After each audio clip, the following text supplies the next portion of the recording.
नमस्कार दोस्तों, सनातनी टेल्स बाय राज में आप सभी का स्वागत है। आज हम आपको भाई दूज की एक कहानी सुनाने जा रहे हैं।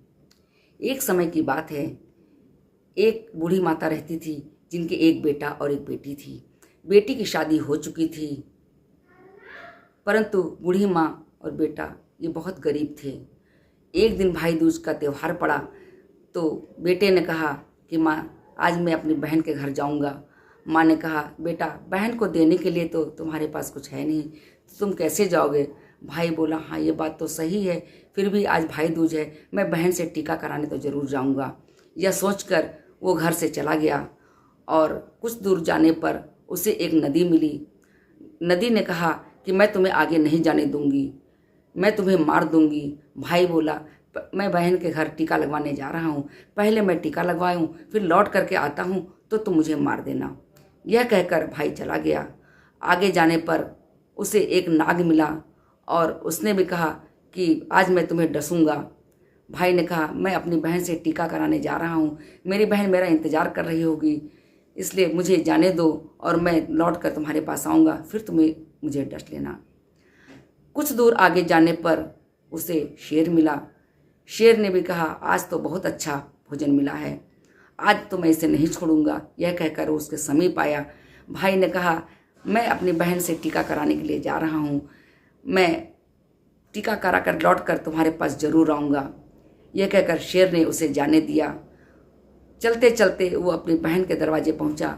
उधर उसकी बहन चरखा काट रही थी और काटते काटते उसका सूत टूट गया।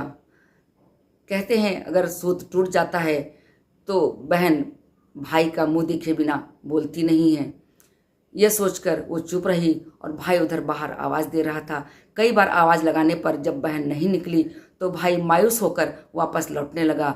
उतने में वो दौड़ कर आई और भाई को आवाज़ देकर बुलाया और बोली कि भैया, सूत कट गया था, मैं आपको कैसे बोलती। फिर वो भाई को अंदर ले जाती है और दौड़कर पड़ोसन के घर जाती है और उससे पूछती है कि मेरा भाई आया है, मैं उसका कैसे स्वागत करूं, कैसे उसकी सेवा करूं। तो पड़ोसन उससे कहती है, तुम तेल का चौका लगाना और घी में चावल पकाना, इस तरह से अपने भाई का स्वागत करना। वो घर आई, जल्दी जल्दी उसने तेल से चौका लगाया और घी में चावल डालकर चढ़ा दिया। काफ़ी देर हो चुकी थी, खाना नहीं बना था। उधर उसके भाई को बहुत जोर की भूख लगी थी। उसने बहन से कहा कि बहुत तेज़ भूख लगी, कुछ खाने को दे दो। बहन बोली, बस थोड़ी देर और रुक जा।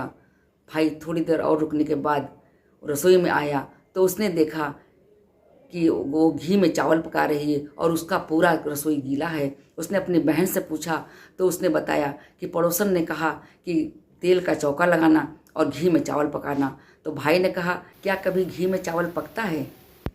तुम जाओ, पानी से चौका लगाओ और पानी में चावल पकाओ।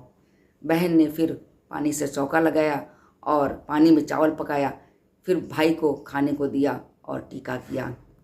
अगले दिन भाई को जाना था तो उसने जल्दी जल्दी उठकर गेहूँ पीसकर भाई के लिए लड्डू बनाए और आधे लड्डू भाई को दे दिए, आधे अपने बच्चों के लिए छोड़ दिए।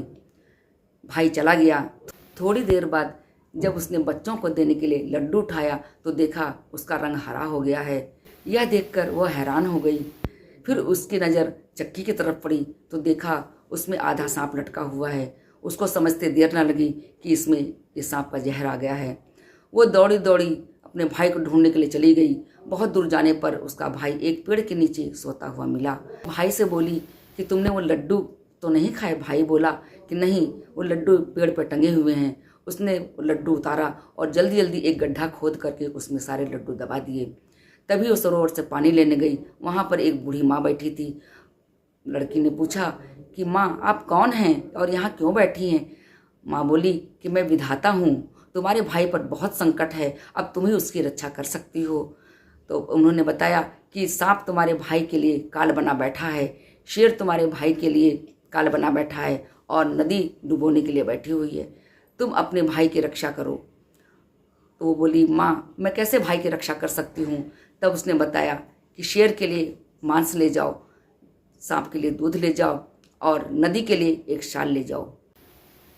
तब विधाता ने कहा कि तुम ही इसको बचा सकती हो, तुम अपने भाई को घर तक छोड़ करके आना और इसको खूब गालियाँ देना। जब तक इसकी शादी ना हो जाए तुम इसके हर काम में आगे आगे रहना और इसको गालियाँ देती रहना, तुम ही इसकी रक्षा कर सकती हो। इस तरह से बहन वापस लौट आई और सांप के लिए दूध, भूल गए, अटक गए, भूल नहीं गए।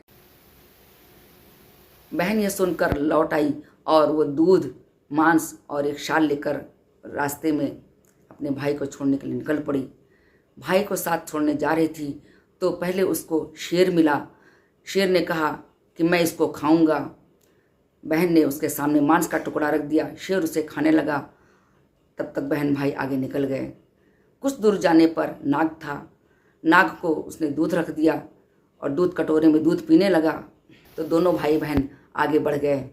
कुछ दूर चलने पर नदी मिली तो नदी को बहन ने दुशाला उड़ा दिया और नदी ने रास्ता दे दिया। दोनों भाई बहन घर तक पहुंच गए।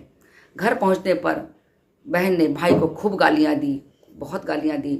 माँ सोचने लगी कि बहन को क्या हो गया है, अभी तो ये अच्छे अच्छे आई है, अब गाली क्यों दे रही है। गालियां देकर बहन वापस आ गई। कुछ दिनों बाद भाई की शादी तय हुई और लड़की वाले उसे देखने आए। तो बहन कि पहले मेरी मुँह दिखाई होगी, सभी ने पहले बहन को देखा, उसके बाद लड़की वालों ने लड़का देखा और पसंद करके शादी तय करके चले गए। फिर शादी का दिन आया तो हर कार्यक्रम में बहन पहले आगे बैठ जाती और पहले बोलती, पहले मेरी हल्दी करो, पहले मेरी मेहंदी करो, उसके बाद में भाई की करो। उसके बाद शादी का दिन आया। शादी